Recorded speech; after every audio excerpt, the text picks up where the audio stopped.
안녕하세요. 인코랩TV 김승철입니다. 오늘은 기아가 만든 소나타 센슈어스죠. K5 1.6 터보를 좀 한번 일상 상황으로 좀 주행을 해보면서 여러가지 특징들을 좀 살펴보도록 하겠습니다. 일단 요 1.6 터보에만 이렇게 그 스티어링의 아랫부분이 평평한 D컷 스티어링 휠이 들어가는데요. 이게 일단 시각적으로 좀 뭔가 그 스포티한 그런 느낌을 줍니다. 이 양손을 9시 15분 방향에 올려놓을 때 요 손바닥을 편안하게 올려놓을 수 있는 그 면을 되게 좀 넓게 그렇게 설정을 한 게 좀 이렇게 손에 느껴집니다. 그리고 이렇게 방향지시등을 켜면 그 후측방 카메라의 화면이 요 계기판에 들어오게 되는데, 원래 거기에 아날로그처럼 그 표시되던 게 숫자로 이렇게 바뀝니다. 왼쪽은 속도계 숫자가 이렇게 보이고, 또 오른쪽은 이렇게 켜보면은 엔진 회전수가 이렇게 이렇게 숫자로 그렇게 표현이 되네요. 그리고 제가 지금 타고 있는 차에는 그 235mm 그 트레드 폭에 그 18인치 타이어가 꼽혀 있거든요. 네, 그 피렐리의 P0 올 시즌이 꼽혀 있습니다. 이 노면에서 들려오는 소음은 그래도 좀 이렇게 그 노면이 좋을 때는 그냥 좀 괜찮은 편입니다. 네, 소음이 없진 않아요. 이 피렐리 P0 올 시즌 타이어가 결코 조용하진 않네요. 네, 조용하진 않습니다. 그리고 이런 이제 길이 안 좋은 곳을 이렇게 넘어갈 때 그 차가 좀 단단한 게, 그 하체가 기본적으로 세팅이 좀 단단하게 되어져 있는 게 확인이 됩니다. 네. 그리고 그 아래 위로 그 서스펜션들이 움직이는 그 움직임의 크기도 굉장히 좀 작은 것 같아요. 네. 그렇게 해서 좀 약간 좀 스포츠 세단에 타고 있는 것 같은 그런 느낌을 줍니다. 그러니까 좀 하체가 단단하게 조여져 있네요. 그리고 이제 18인치 타이어임에도 불구하고 아까 말씀드린 대로 좀 하체가 단단하게 조여져 있는 편임에도 불구하고 승차감은 좋은 편입니다. 네, 그래서 뭔가 좀 몸이 불편함이 느껴질 정도의 그렇게 하드함은 아니네요. 네, 그래서 약간 좀 스포티한 느낌을 줄 정도만큼의 그런 하체 그 조율이 되어 있는 것으로 보입니다. 그 지금처럼 그 도시고속화 도로를 그냥 그 규정 속도대로 주행을 할 때에는 뭐 그냥 아무런 스트레스도 없고요. 그리고 이제 마냥 편안함을 유지하고 있습니다, 차가. 그리고 이제 노면이 좋을 때는 승차감이 많이 좋은 편인데, 조금이라도 좀 길이 안 좋아지거나 하면 그 노면 변화가 굉장히 좀 청각적으로도 잘 들리고, 또 몸에도 그게 좀 잘 느껴집니다. 그래서 그리고 제가 좀 예전에 그 소나타 센슈어스를 타봤을 때는 그 차는 뭐 2.0이나 센슈어스나 좀 하체 부분의 차이가 안 느껴졌었는데, 일단 기본적으로 소나타보다는 K5가 좀 더 단단합니다. 노면의 컨디션에 좀 승차감이 좌우되는 게 좀 그 변화의 폭이 큽니다, 소나타보다는. 그리고 헤드업 디스플레이를 좀 말씀을 드려야 될 것 같은데요. 요거는 일단 그 프로젝터가 요 대시보드 아래에 이렇게 삽입되어 있는 그런 타입인데, 보통 그런 타입이면은 그 디스플레이 되는 위치가 굉장히 좀 차 운전자에게서 좀 멀리 이렇게 보이도록 보통 하는 편인데, 이 K5는 좀 그게 굉장히 스크린이 운전자에게 가까이 있는 것으로 그렇게 보이는 게 좀 재밌네요. 그리고 이제 헤드업 디스플레이에 보니까는 그 스크린을 이렇게 세팅하는 게 높이, 회전, 밝기가 있는데요.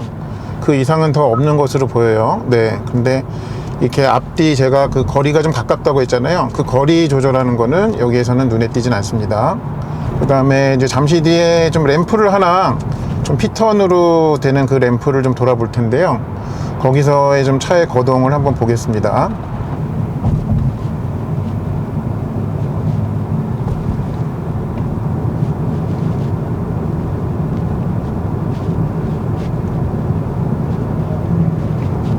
뭐 요 정도로 타봐가지고는 사실 좀 스티어링 성향이 어떻다라고 좀 말씀드리기는 뭐하긴 한데요. 기본적으로 좀 언더스티어 성향은 있고요. 그 다음에 그 좀 생각하신 것보다 조향을 좀 더 해줘야지 그 의도한 대로 좀 앞머리가 돌아가는 것으로 그렇게 보입니다. 그리고 이 스티어링을 돌리는 조향의 무게는 두 가지로 이렇게 할 수가 있더라고요. 그래서 지금은 좀 가볍게 해놓은 편인데, 네, 그렇게 가벼워도 좀 어느 정도 묵직함은 좀 기본적으로 있습니다. 그러니까 마냥 이렇게 그 가벼운 그런 스타일은 또 아니네요. 그리고 요게 좀 1.6 터보 엔진의 특성인지는 모르겠는데, 그러니까 1000rpm에서 2000rpm 사이에 그 구간에서 이렇게 좀 점진적으로 회전을 올라갈 때 그때만 좀 나는 그 일정한 좀 엔진 소리가 있습니다. 그때 약간 좀 엔진의 진동도 좀 그 구간에서만 좀 두드러지게 나타나는 부분이 있네요. 아까 제가 이제 1000에서 2000rpm 사이에 좀 진동을 언급을 드렸는데요. 그게 1000에서 1500 구간이 그게 좀 정도가 더 심하네요. 보니까는 1500에서 2000rpm은 그래도 많이 좋아지는데, 네, 좀 1000에서 1500rpm 사이가 좀 그 엔진의 부하를 올려갈 때, 네, 그런 좀 그 진동과 좀 소리가 좀 있습니다. 그리고 이 차는 이제 8단 자동 변속기를 가지고 있는데, 네, 그 변속기와 엔진의 그 조합은 괜찮은 것 같습니다. 그리고 이제 속도를 100km 정도로 하면 그러면은 한 1600rpm 정도 되는 그런 기어비를 갖고 있네요. 지금은 이제 제가 에코 모드로 놓고 타고 있는데, 한번 연비를 살펴보기 위해서 이 주행 정보를 리셋을 해 보겠습니다. 그래서 좀 어느 정도 거리를 탔을 때 그냥 평상시 주행으로 하면 연비가 어느 정도 나오는지 한번 좀 살펴보도록 하겠습니다. 그리고 아까 이제 트립 컴퓨터 리셋하고서 현재 스코어 한 16km 정도 탔는데, 네, 누적 연비가 한 21km 정도를 보이고 있습니다. 네, 그러니까 마음만 먹으면, 네, 굉장히 좀 초연비 절약형 주행을 할 수도 있는 차네요.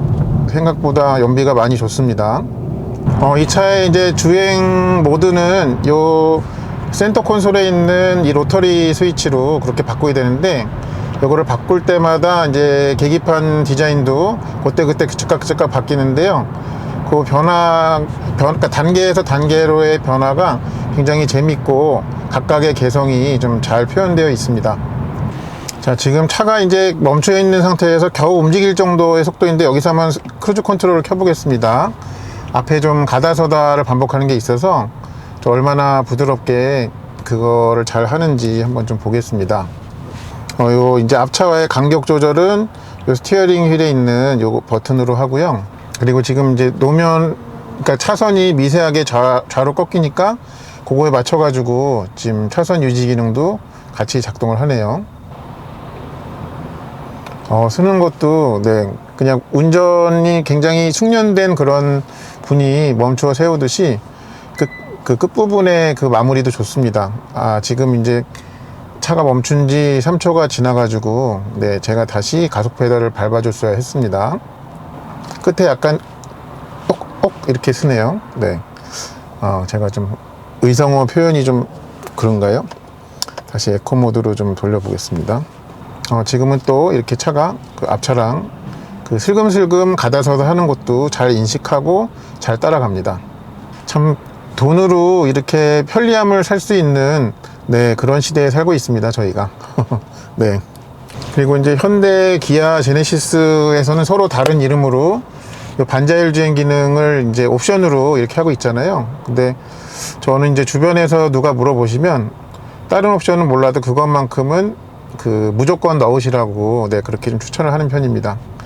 네, 뭐 작동도 작동이지만 그게 주는 그 편안함이라는 것은, 네, 그 내가 추가로 내는 금액에 비해서 굉장히 좀 편리함이 많습니다. 그리고 지금 같이 이제 잠깐씩 차가 멈출 때 굉장히 적극적으로 아이들링 스탑앤고가 작동을 합니다. 네, 그래서 연비 개선에는 분명히 도움이 되고, 네, 뭐 그거가 작동할 때 엔진이 꺼지고 켜지는 그런 동작은 좀 확실하게 몸이 알 수 있습니다.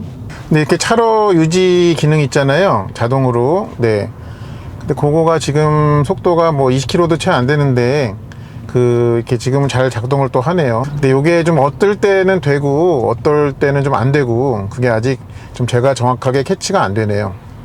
이 HDA는 그 새 모델이 나올 때마다 그 HDA도 같이 좀 진화를 하는 것 같습니다. 그러니까 아주 초기에 HDA는 말 그대로 순수 고속도로에서만 됐었는데 지금 점점 새로운 모델이 나올 때는 그 기능이 이렇게 일을 하는 그런 무대가 넓어지고 있죠. 지금 여기도 뭐 그냥 올림픽대로인데도 불구하고 이렇게 막히는 데서 HDA라고 표시가 되면서 자기 역할을 제대로 해주고 있습니다. 지금 그리고 이제 퇴근 시간에 그 올림픽대로에서 HDA를 켜고 가고 있는데 정말 너무 편합니다. 예. 보통은 이제 그 정체 상황이 정말 모든 운전자가 꺼리는 그런 기피할 만한 상황인데 그런 게 아무런 스트레스가 안 되네요. 정말 꼭 넣으십시오. 이거는 정말 좋습니다. 그리고 이제 RMDPS라고 해가지고 렉 구동형 파워 스티어링을 썼다고 하잖아요. 그거 이제 어떻게 보면 고급 사양으로 그렇게 좀 이렇게 인식이 되는데 저가 물론 이제 그냥 CMDPS가 돼 있는 그런 K5를 타보진 않았습니다만 이게 RMDPS라고 해가지고 좀 추가적으로 더 이렇게 좋다 하는 부분은 좀 제 손에는 잘 감지가 되지 않습니다. 그래서 요거는 어떻게 보면은 그 CMDPS도 그렇고 요것도 그렇고 둘 다 좀 그걸 세팅하는 것이 좀 무르익을 대로 무르익었다 라고 그렇게 결론을 내릴 수가 있겠네요. 그리고 그 브레이크 페달은 밟을 때 처음에 밟기 시작할 때는 조금 밀리는 듯이 하다가 점점 밟을수록 좀 이렇게 그 제동력이 좀 올라가는 게 있습니다. 그래서 좀 제동력이 이 브레이크 페달을 밟은 거에 뒷부분에 좀 이렇게 좀 더 집중되어 있습니다. 차의 설정이.